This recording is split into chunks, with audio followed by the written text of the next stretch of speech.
We're back, 950 Lounge. Wherever you're catching us, wherever you might be, whatever city you're listening to, we thank you. You even got the Facebook Live thing going on. But we're here with a young lady that's doing some amazing things in the filming game. It's got birthing a new network. Maybe 950 can get on. I'm joking. But ladies and gentlemen, welcome to the 950 Lounge. Well, if it wasn't for me, it would be no you. Mahagony Brown. What's going on, Mahagony? How you doing? Thank you for having me. How you doing? I'm doing great. Pleasure. Thank you for getting me. That's your real name, Mahagony? That's what I'm saying. All right. You call yourself rodeo, right? That's how you is. Hey, that's what's going to be right now. You paid her government check, then you don't need to know her. It's one M and one Y. She calls it Mahagony. I'm calling Mahagony. But welcome to the show. We appreciate it. I know we've had this set up for a while, and I really appreciate your professionalism and this process, so thank you for that. Thank you. Let's get right into it. You're doing some amazing things on the cinema scene. Cinema, digital, whatever you want to call today's world of viewing. Talk about that, how you got into that, and how you put that in place to not just be a film person, but a film person with a purpose. Wow, so I have a history in music. So I started off in music, and it went very, very well, except, you know, when I was doing it, YouTube wasn't in existence. I'm showing your age. So, so, you know, when I started getting into videos, waiting for people, you know, it wasn't as easy to get, you know, a video shot. So I started shooting my own videos, and I ran into a young man, Gary Cortell, actually, from the industry. He's big in the industry, and he gave me the stamp of approval. He seen my first work and said, "You're a natural," and I've been running with it since then. That's what's up. So have you been always doing videos, or are you only doing videos, or you at what point did you decide to venture off into the movie realm? Well, I'm a creator, and I love to see my works go from a written situation to a visual. So it started off with me just wanting to create my own music videos and not have to wait for anyone. And then, you know, my storytelling, I wanted to see it come to life. So I just... How many times somebody can mess up on your film? One time and that's it? Because you are a creator. That's it. I can't work like this. Mahagony said I can't work like this. The rodeo, you have no chance. That's why I'm on the end. You know, that's the case. It definitely takes a lot of patience. But you know, we get it done. It's a good look. I can't wait for everyone to see The Raging Boom, which is the most recent project. Let's talk about The Raging Boom. Obviously, the trailer's out. Those who want to see it. When you put that together, being the creative person you are, and that, I guess, AKA perfectionist, what was behind that? I mean, you know, putting that together and, you know, getting staff and you know, actors, and, you know, what was behind that creative setting? So it's crazy. It's crazy. The story behind this is a bit crazy. So the movie, the concept is pretty much about the human response to sound. And, you know, a lot of people don't think about it, but if you listen to music, you have music that make you feel calm and laid back, and you have music that maybe get you a little more, rowdy or aggressive. So when we're in the farm, you can play your music in case something's following us, like a bear or something. Like, put on Mahagony band and start bopping. You can throw that. That's actually. Try it. No, I want to see it fly. Mahagony said he'll sue the average beast. They ain't suing nobody here. You know? So pretty much the concept is something that's already here.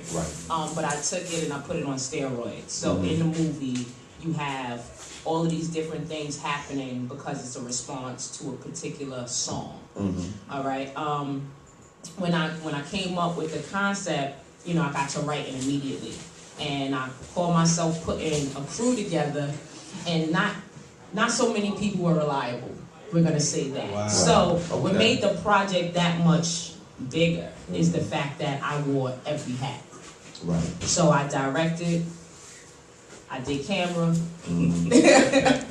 I edited, I wrote it, caterer. I did it all. Now, let me ask you a question. How does that does that take away from any aspect of the movie where they're doing this, you're doing that, you're doing this, you lose focus maybe on the little things in each part? How did you maintain that focus? I say that all the time when I'm speaking to, other directors about this, the process when it came to the Raging Boom, is that I do feel like it could have been greater had I had that help, because then I would have been able to focus a lot more on many different details. However, I'm so impressed by how it came out because of that. Because when I look at it and I'm like, yo, this is a really good piece, and I'm extremely critical of my own work. Like Badu. Like if it wasn't, if it didn't turn out to be a good piece, I just wouldn't have released it. Period. Well, so is it safe I'm to excited. say that I'm not ashamed to say it. Does 950 get free clips of the? Oh yeah, I'm definitely gonna be invited to the red carpet event. You'll probably be on the couch, so It's really, exclusive. We'll Facebook Live you and make sure. Well, as I can see, I'm never in Facebook Live, so it's already nominated. They hear you. They hear you. Now, when you're putting this together, talking to Mahagony Brown again, a film producer and director, financially, it's never easy for an independent production. And you just mentioned, I'm sure you wore that hat, because that's probably the first hat you got to throw on, is the money hat. So talk about the challenges of putting together something out of your own pocket, out of, asking for support. Talk about those challenges, because I know that's probably challenge number one.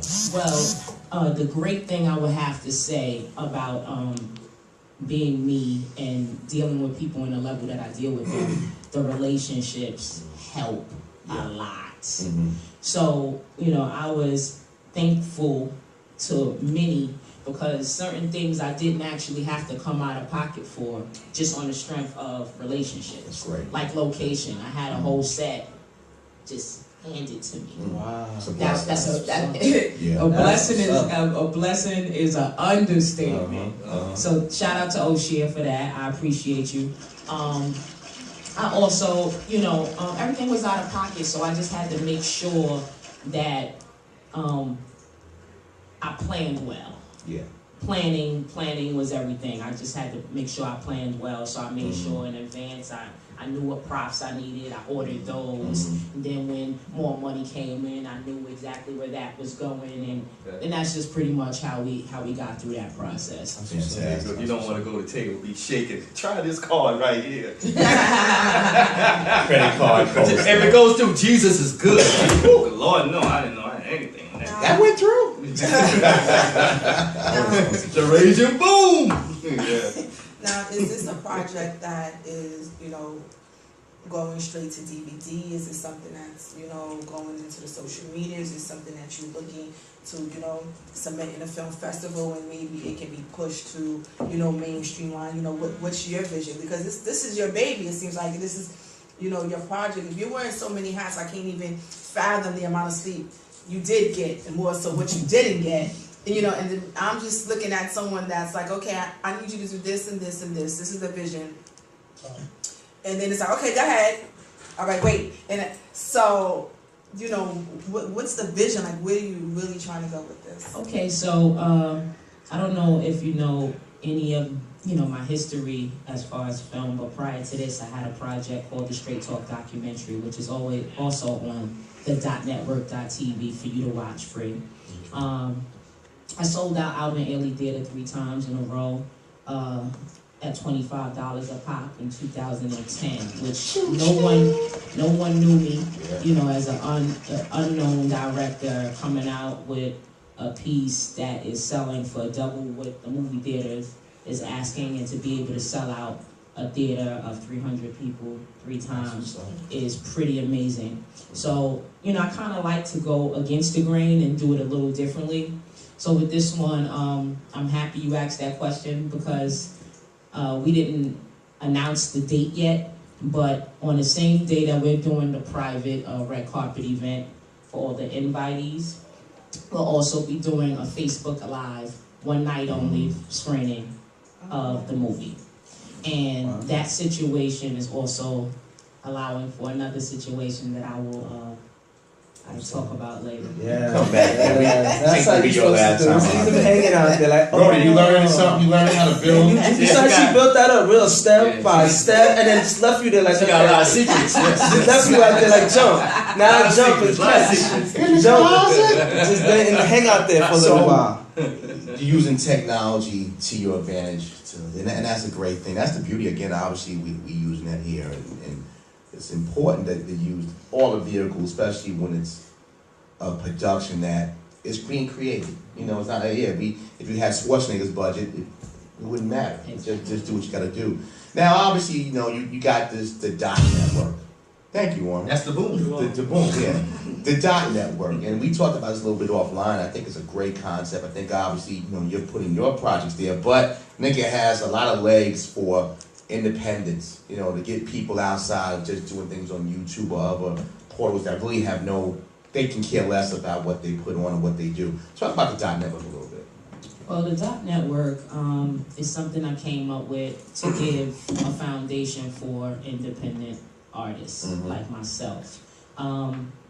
Television is not an area where a lot of people have access to. Right. And even when you have access, there's a lot of guidelines that stifle your creativity. And so, as a creator, I know the importance of the creativity.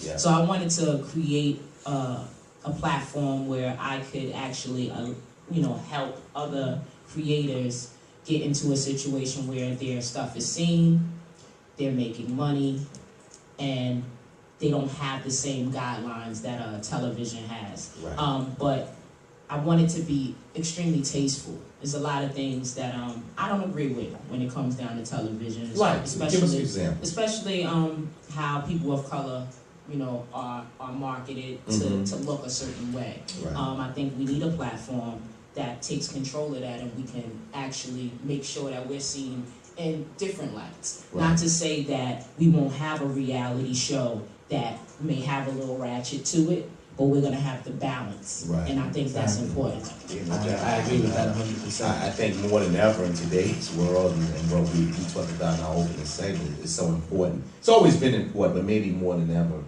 these days. From a political standpoint, obviously, doing movies and getting permits and stuff like that is all affected through a political process. What is your thoughts on what's going on politically now? I mean, Trump being president, not just so much Trump, but all the other things, a Republican Congress, some of the issues that we might experience now with a couple of new Supreme Court justices, do that, control of government. Your thoughts? Well, I'm very careful about what I say publicly.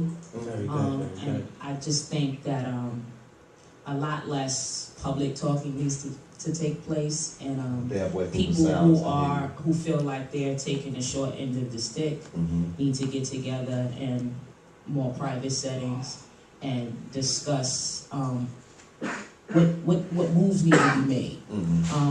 Everybody's talking about what they don't like, but nobody is coming up with solutions. The marching, we've been doing that for I don't know how many years, right. And it's time for a different tactic. And so putting it on social media, I mean, I think it's not the most intelligent thing to do.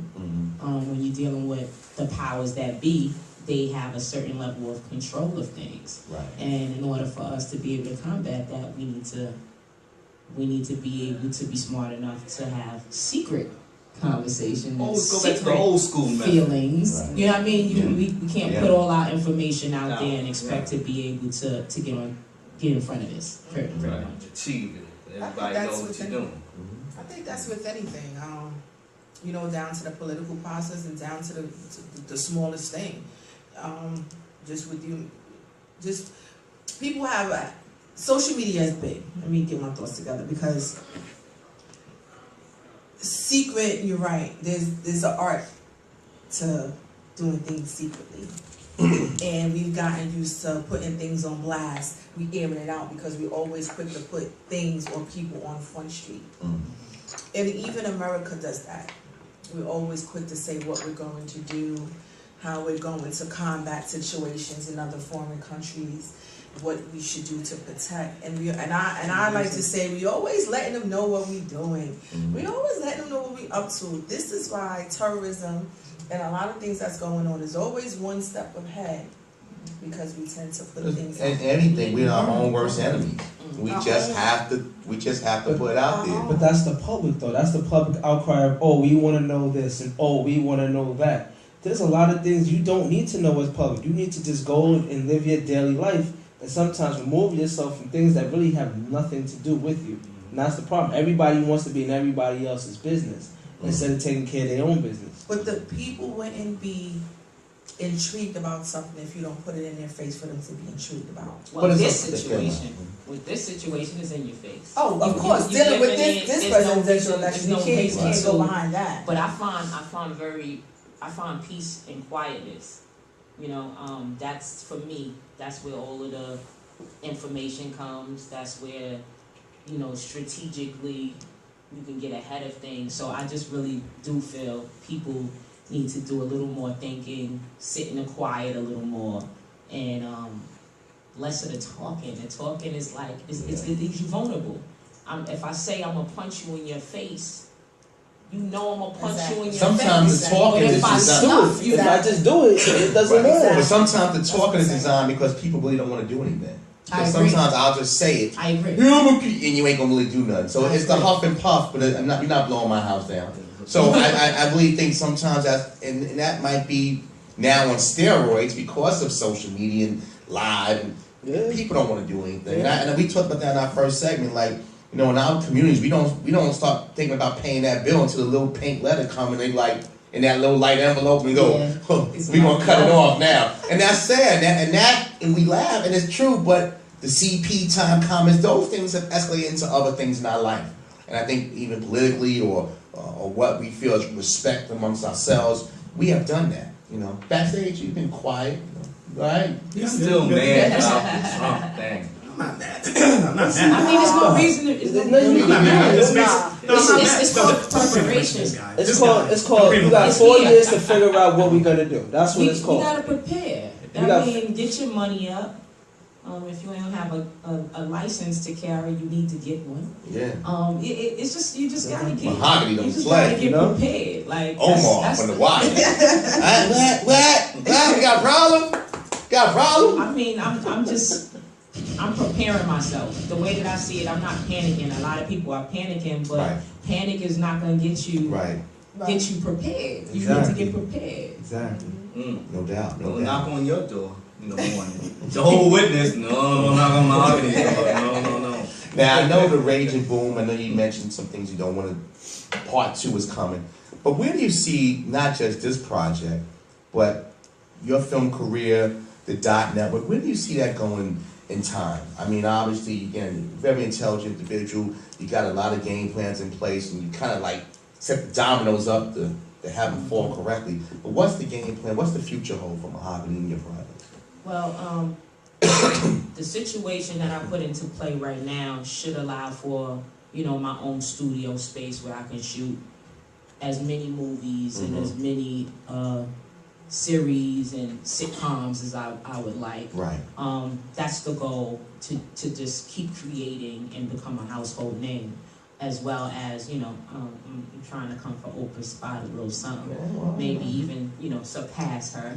So that's what gotta put in existence. Yeah, that's it. Now, you ain't gonna put nobody like a Stedman up in another house. Why, you trying to nominate yourself? Wait, you nominating yourself? He is. Oh, I'm sorry, you nominating You yourself? see how Stedman live? He's our resident Cabana boy. Exactly. You nominating yourself? Cabana boy. I just want to know, what does he do? Just let me get some sleep. That's all I'm Tommy. He's actually a sports writer. He's a sports writer. Technically, Right? that's what his government like is. that, right? government. He's back independently. He has a job though. His job is to stay in that house and You chill. don't see him in the limelight, because Gail is like her right hand man. You know what I mean? He's You there. don't really, you see him every so often. Exactly. He's not gonna upset the apple cart. Like, you know, when y'all go out, I'm good. He got his house. I'll go in my I house. just want to know, what does he do? You don't need to do Whatever it. he Like did or the does You is don't all need to right do because he nothing. living. I just want to no, this You is know a what I'm real saying? estate. This got privacy. So going after Oprah,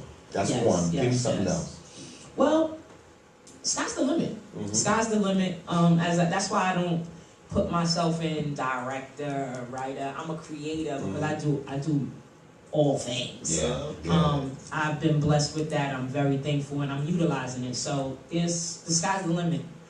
You never know what you're gonna see me doing, but I do know that I will be in a position to give a lot of people work. Well, I know through this process, getting to know you, I've become a fan of your projects I and appreciate just that. yourself and how you handle yourself. Big shout out to Mal and J30 for Yes, the extension. J30. No doubt. But give people the information they can reach out to you, where they can find you at, different things of that nature. Well, you can find me at Mahagony B, Mahagony Brown. For rodeos of the world, Can you might wanna spell spell- that? Thank you. I already spelled Brown. Hagony B. Okay. That's on Instagram, Right. Twitter. You just find the Raging Boom page. Everything the Raging Boom. Just check out the Raging Boom, and you'll find me attached to that. Sounds good. So we look forward to seeing the premiere. Yes. And I look that forward to next having you. bomb you want to drop, let me know. For sure. We'll make it work. But we'll do And this y'all again. go check out the Straight Talk documentary. It's Yes. something that was way ahead of its time. We did great things with it, and I would love to hear your feedback. We'll do that, and I'll mention it. I'll create a live or I'll mention it on the show next week. So That sounds like a plan. Mahagony Brown, thank you for coming. Thank you for having me. No Appreciate doubt, it. no doubt. Big things from this young lady. Vicky Lounge Radio.